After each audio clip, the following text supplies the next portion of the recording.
Hi, good afternoon, everybody. My name is Jenica Robles. I'm the Community Engagement Coordinator with Impact Assessment.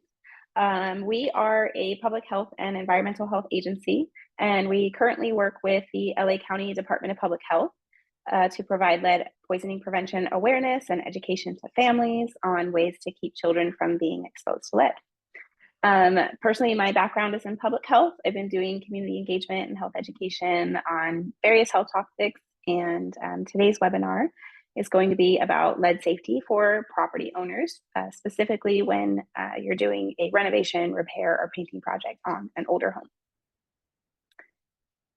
home. So we'll start with just defining lead. I don't know everybody's background or how much knowledge you have about lead. But just kind of whether this is a reminder or refresher or it's all new to you. Lead is a metal that was added to a range of household and industrial products, including in the paint that was used on homes. It was banned for use after 1978. It was no longer allowed to be used on residential homes. And exposure to lead causes, it's a poison. It's extremely harmful to children under the age of 6. Lead poisoning damages a child's health, and the effects are permanent. There's no minimum level of lead in the blood that's considered safe, and any exposure is harmful. But prevention is key, and it's entirely preventable for children to get exposed. So when we're talking about this, we just want to paint a picture of how big of a problem this is, especially in LA County. In LA County, there is 70 out of every 100 homes were built before 1978, and they're likely to have lead in the paint. As I mentioned, it was banned for use on residential homes after 1978, so that's why that date is key. And so the older your home is, the more likely it is to have been painted with lead-based paint. Manufacturers added a lot more paint, lead to the paint back in the 40s and 50s, and then a little less in the 60s and 70s, and ultimately it was no longer added after 1978. But since it was widely used on homes prior to that time, it's likely that the older homes and residential properties still have layers of lead paint on the interior or exterior of a home. So even under newer layers of paint, it could still be there, and lead can even get into the wood on the walls that it's painted on. So homes that were built over 40 or 50 years, as you can imagine, are more likely to be found in some of the most economically disadvantaged communities. So children living in older homes, in addition to maybe living below the poverty line, their families struggling to find healthy food and other resources, they're also at risk of being exposed to lead. Children exposed to lead have lifelong learning and behavioral difficulties, and even new research studies have shown that exposure to lead as a child can lead to increased criminal offenses as adults. So what we're talking about is a problem that is just much bigger than housing. It's a prevention that shouldn't only fall on parents or caretakers or doctors. This is a big collective problem that everyone can help play a part in. So lead, according to LA County's Child Lead Poisoning Prevention Program, most cases of childhood lead poisoning, the source of lead comes from lead-based paint. So even though it's found in other places, like in certain foods or in the soil or in the dirt around your home, sometimes it's in the paint in children's toys, most of the cases are traced back to the lead in the paint found in a child's home. The most recent numbers were provided in 2021. There were over 1,800 children under the age of 6 in LA County who had blood lead levels that were greater than most children. Their levels were high. So as owners and managers of rental properties, you may know this, that you are responsible for the maintenance and the safety and the upkeep of your property. But you are liable if a child gets lead poisoning from lead-based paint that's found on your property. And you as the property owner are held liable. So that's not the construction company that did the work. Doesn't fall on any previous owners who may have painted. It's you as the current owner who's responsible for preventing that, or being held responsible. The Federal Environmental Protection Agency has a rule that you can't spread lead on your property, and if found that you're spreading lead, you could be fined up to $38,000 by the EPA. So those are some consequences. So what we're going to cover in this presentation, we're going to show you how to make sure you don't get fined or have your project shut down from spreading lead. And of course, how to keep your property safe so that children don't get lead poisoning. What we're not going to go over in this presentation, just a reminder, it's not a lead safe certification course. You're not certified to work with lead after this. And then just know that the information provided here does not and is not intended to be legal advice. So what we are going to talk about is where lead dust comes from and why it's dangerous, your responsibilities during a renovation, repair, or painting project in a home or property built before 1978, and what the lead safe work practices are and how to keep your tenants safe. So first up is where lead dust comes from and why it's dangerous. So lead dust comes from lead-based paint. So even though lead-based paint is no longer used on homes, it could still be under layers of newer paint or on the exterior of your home. It gets created when old paint chips and peels and breaks down, and over time, and it kind of crumbles down into this dust and creates a lead hazard. Another way that it happens is during home repair, renovation, or painting projects that affect the walls and other surfaces that are painted with lead. So during those projects, lead paint dust gets spread in the air, it falls on the floor and other surfaces throughout the home. Some of those projects might include things like remodeling, repair, maintenance, electrical work, plumbing, painting preparation, carpentry, and window replacement. And the type of activities that usually those big projects involve, they involve breaking into the walls, scraping off painted surfaces, drilling, cutting, opening walls, and removing trim. So all those things can disturb the paint on your walls. And even small repairs and renovations can create and spread lead dust. So to think about how toxic lead is, sometimes we just need a visual to think about how dangerous a lead hazard is. If you think about your small standard sugar packet, if that sugar packet were spread across an entire football field, and trust me, somebody did the math and broke it all down, but if it was spread across an entire football field, and you think about each granule of sugar being a particle of lead, that would be enough to create a lead hazard. So if you think about, a small project that you might be doing in one part of your home, and breaking into that wall and just dust getting everywhere, you can imagine how toxic that could be. Okay, so how does it actually get into the body? From breathing it in. If the lead dust gets spread everywhere, you can breathe it in. And then of course, ingesting or getting it into your mouth. When you touch if your hands have touched surfaces that have lead dust on them, and then you touch your face or you eat, you can get lead into your body. Children, especially, as you can imagine, they always putting their hands in their mouth, they suck on their hands, their toys, they touch everything, they spend more time on the floor, and they're closer to surfaces. And they could also maybe touch a painted surface that has lead paint on it, or maybe there's you have a wall where paint is chipping or peeling, and they touch a wall and there's paint chips, and could get that into their body. That's the most common way.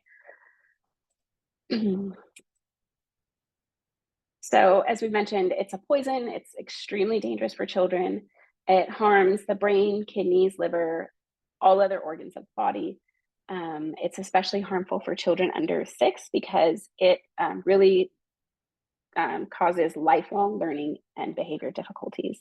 They may have trouble learning, paying attention, following rules. It affects their hearing, reading, writing. And even another population that's highly at risk is pregnant women, because they can pass any lead in their body to their baby, or if they're breastfeeding, through the breast milk. And lead is also very dangerous for adults. It causes things like high blood pressure, headaches, dizziness, tiredness, memory loss, problems with fertility and pregnancy. And there were some studies that were done on workers or painters that were exposed to lead, and they showed some nerve damage that caused hand and arm weakness and slower movements. So adults are at risk as well for being exposed.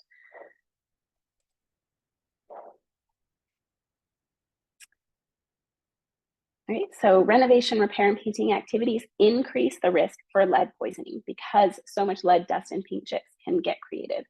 There are federal, state, and state rules that apply to homes that were built before 1978 to make sure that safe practices are followed and to reduce the risk of lead poisoning for tenants and workers. So we'll go into our next section of what your responsibilities are during any renovation, repair, or painting activity. So the Environmental Protection Agency has a rule called the Renovation, Repair, and Painting Rule. And this is federal law that says that any contractors performing the renovation, repair, or painting activities that affect painted surfaces have to be lead safe certified. They have to follow specific work practices to prevent the lead dust from spreading, and they are required to train and oversee all other workers on a project. This is like an 8-hour course. They have to get recertified every 5 years. So it's a big process to be certified. And this law applies to any renovations or repairs that affect more than 6 square feet of painted surfaces on the inside and 20 square feet of painted surfaces on the outside, including window replacement or demolition of housing pre-1978. Okay, and in California, we have follow health and safety codes as well, that you cannot create a lead hazard without using lead safe work practices. And it applies to anyone that's paid to perform work. And there are violations and fines up to $1,000. And also, local enforcement agencies have the authority to order an abatement of a property that's spreading lead, or a cease and desist, which essentially is stopping your work.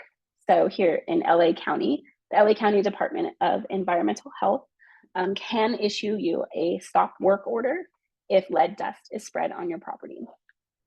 So what does a stop work order mean? All work on the property will come to a stop. So even if you're, it's found that one project in one unit or one part of a home is disturbing lead paint, and lead paint has been spread, and there's another project going on somewhere else, all work on the property has to stop. And the property owner will have to go to a training at the LA County Health Department.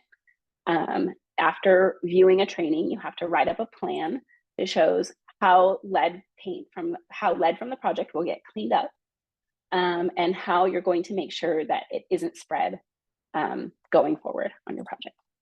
It has to get, your plan that you write up has to get approved before you can continue and start up work again. And I think I mentioned this already, but you could be sued if a child gets lead poisoning from the lead dust that happens on during your project. So I just thought I would kind of put that into perspective for an individual person that gets a stop work order and what that means and how it would affect you. Of course, it would be a lot of your time. Your project would get delayed and stopped. And then you have to take your own personal time to go to this training at the county offices. And then the time it takes for you to watch the training, write the plan, and then wait for it to get approved by the county. Of course, this could mean money out of your pocket. You might have to hire new contractors and workers for your project. And then, of course, you would have to hire a cleanup crew that is certified in lead safety. And if you get fined by the EPA, there's those fines as well. And just some other possible problems, maybe losing your tenants if they found out that lead was spread on the property. A tenant in another, unit or close by building might not feel safe. And then, of course, that liability for a child who gets lead poisoning. So now we will go into section 3, where we talk about the lead safe work practices that workers have to follow and how you can keep your tenants safe.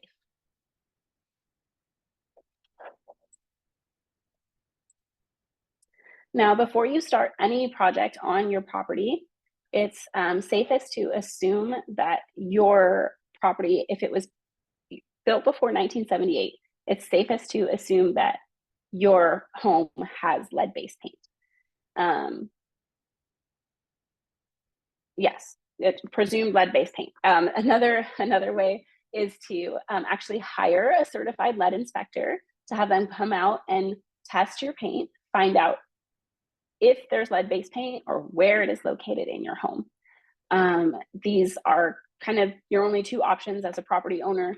You move forward assuming that there's lead-based paint in the home, you follow the lead safe work practices, or you hire and pay for a certified inspector to come out and test. Here are just some tips on how you can verify that you are hiring a lead safe certified contractor. We have links up on our website, which we'll drop a link for our website, how to get there later. But our website is Prevent Lead Poisoning LA. It links you directly to the EPA's website, which you can put in your zip code, and it shows you all of the certified contractors in the area, and you can just choose someone from that list. When you do hire someone, you can always ask to see a copy of their certification, and you can check the expiration date. When you hire them, it's good to just ask what lead safe methods they will use, how they're going to set up, what their cleaning process looks like, and if they will re-clean if necessary. So when you go back and you feel like it's not cleaned up to standards, you can ask them if they will come back and re-clean, and just have that in your contract.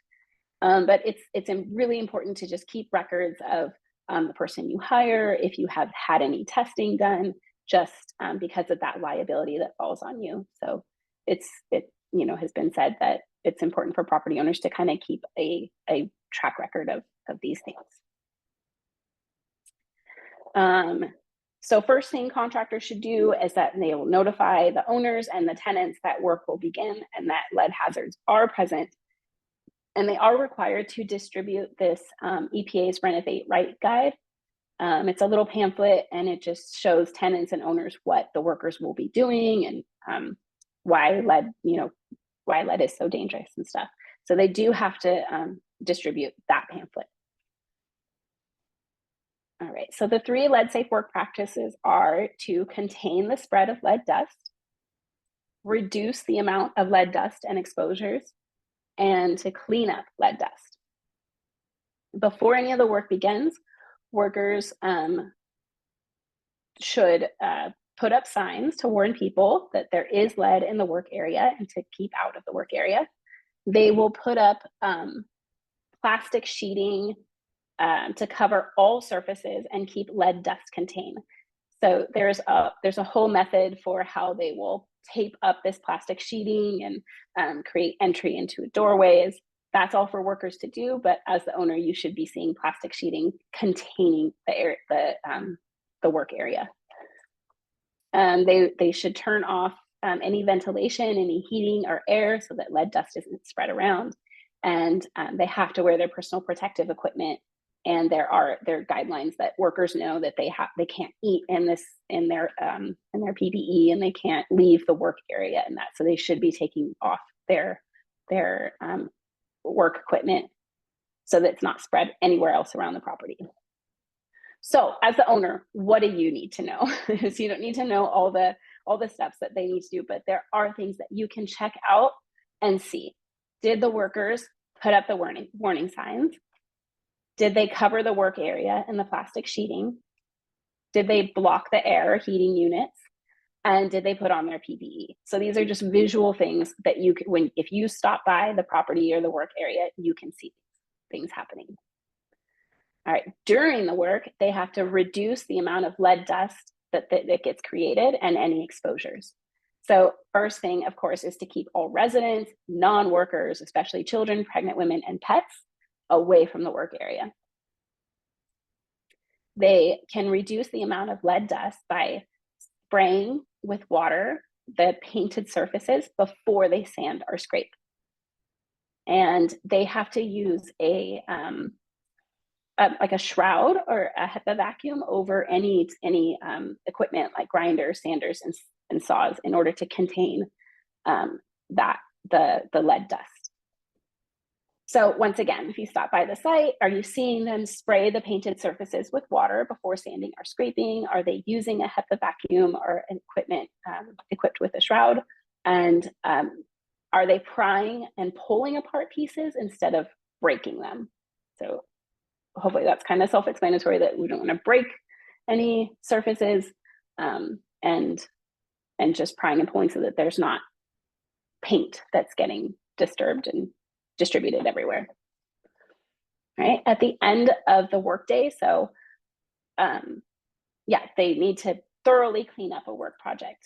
Workers need to put all the trash in heavy-duty plastic bags.